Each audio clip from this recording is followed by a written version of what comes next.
Okay, today we're covering chapter 6 and we're going to talk about business modeling and business planning.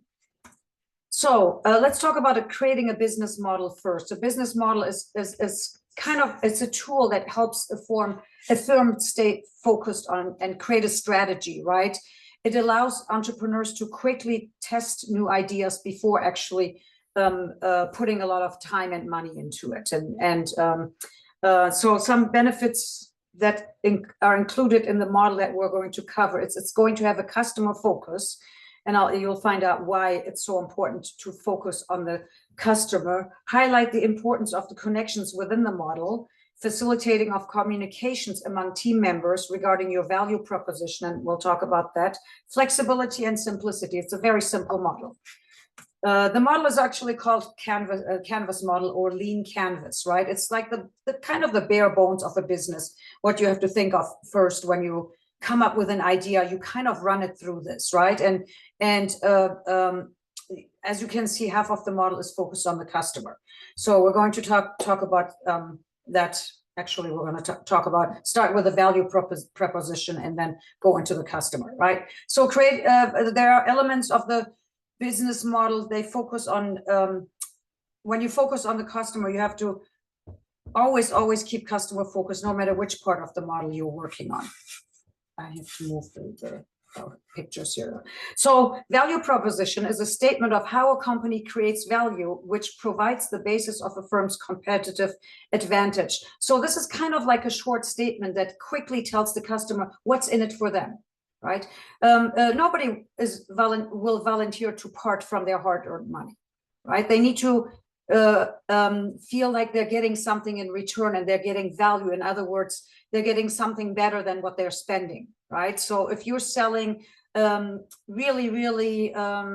you come up with a really delicious ice cream brand that's healthy, what value are you providing to the customer? You're providing a value of satisfying their need for something sweet, but at the same time making it healthy so they don't have to feel guilty. That's kind of the value that at a relatively reasonable price, right? That would be kind of like a value proposition statement, right? Customer relations refers to how you will acquire, keep, and grow your customer base, right? So you have to constantly create new customers. You can't just say, okay, I have enough customers today, I'm done. I don't have to spend money or put any effort into getting more customers, because you're also going to lose customers, right? And you should always focus on growing your business. So in order to do that, you have to build a relationship starting from the time how you are going to contact the customers, how the relationship is going to go until they buy something, and the post-purchase relationship as well. And then the customer segment describes who your customer will be. It's basically your target market. We'll talk more about that. And then the channels are, they explain how you're going to sell your product. Are customers going to go online to buy it? Are they going to go to your physical store to buy it? Or are you going to use retailers like Best Buy or Whole Foods? Or where are you going to sell your products, right? And the revenue stream is basically how are you going to make money by doing all of these activities? Because at the end of the day, you have to create profits for your firm so it will be sustainable.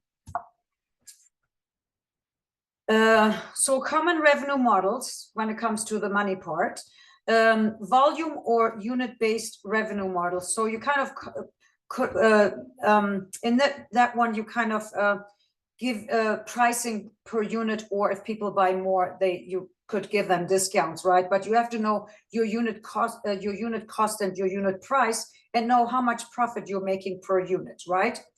You can also do subscription membership revenue or membership revenue models. A lot of companies make money from subscriptions, right? Like Netflix. Netflix, you have to have a subscription. They don't really sell products as far as I know. They might sell some swag or just minimal stuff, right? But Netflix is pretty much subscription-based only, right? There are also other companies where you become a member and you also buy products, like Amazon. They have both. They have a subscription-based model and a retail model, right? A really popular one that's not mentioned here on this slide is a freemium model. And that's probably because if you offer something for free, you're not making any money, but this creates value for your company overall, right? Where you offer something for free, like a free version, sign up and use us for free. But if you want the premium version, you have to pay, right? So you kind of use the free version as a bait to get them to pay for the premium eventually. Advertising-based models, licensing revenue models, there are different types of way you can create revenue for your business, right?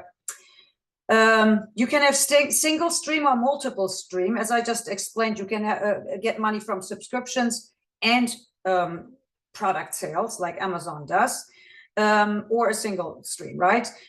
Independent streams, revenue comes from selling one or more product or service to generate revenues from another product or service. So there are,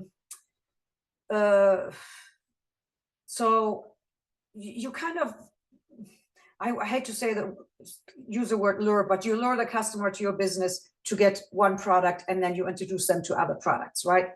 It's really an old model that people have been doing for generations, right?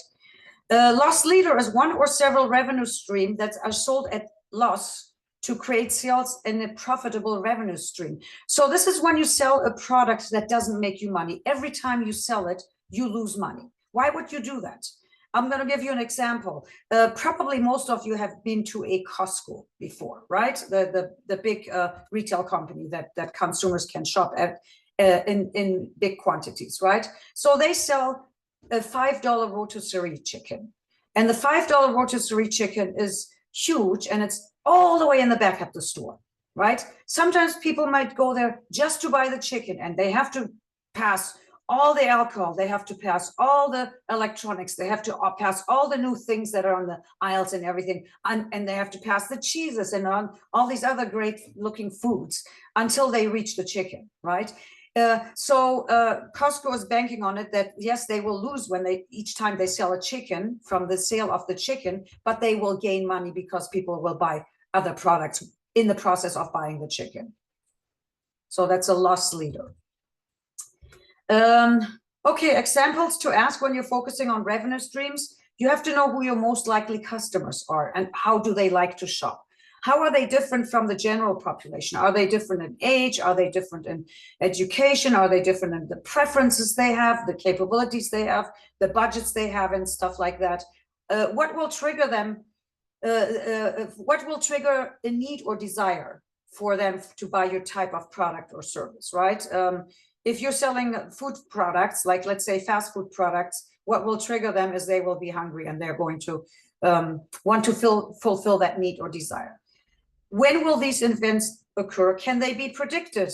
Yeah, sometimes they can. So for example, for food products, if you're a sandwich shop, probably during lunchtime, right? How will your customers make decisions? What will be the key decision factor for the customers? How will your product or service compare to that of the competition? What makes the competition look so good or not so good? What makes you better? Or how can you stand out? How can you stand out so that your customer chooses you over the competition? Will the differences be meaningful to the customers? They have to be, otherwise they don't really care. They're just going to the one that's more convenient, right? Can the product or services be exposed to your most likely potential? How can you expose these products or services to your most likely customer? How do you even let them know that you exist? So that's why it's really, really important to focus on the customer. So elements of the Canvas business model focus on the company's infrastructure. You got partners. How do you make this happen? Your partners are not only your business partners, but they can also be your suppliers that you work with, right? And your investors. Key activities relate directly to the firm's value proposition. What are your activities? Are you making food? Are you cutting hair? Are you pet sitting and pet walking or pet grooming? What are your key activities, your primary source of revenue, right? And what's your cost structure? We'll talk more about that in future chapters, cost structures, right? It's a part of the business model for estimating a firm's costs and the cost of goods sold and operating expenses. When we go to the accounting part, you will learn more about how to calculate how much is going to cost you to do business. Next is a business plan. A business plan is a document that outlines the basic concepts underlying a business and describes how that concept will be realized. Every business plan should include a logical statement of a business problem and your solution to that problem. Why do you exist? Why do you even bother creating and trying to sell these products? Because there's a problem that you recognized and you're trying to solve that, right?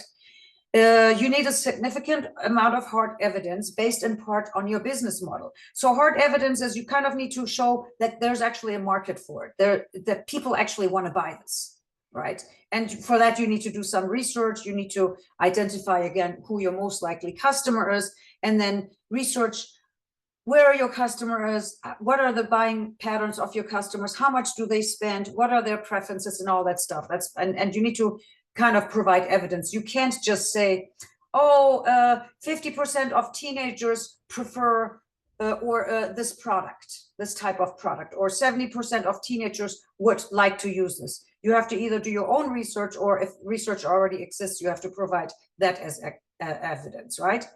And then candor about the risks, gaps, and assumptions that might be proven wrong. So you have to kind of be prepared that things could go wrong. You know what?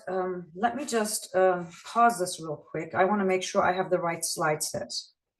Pause.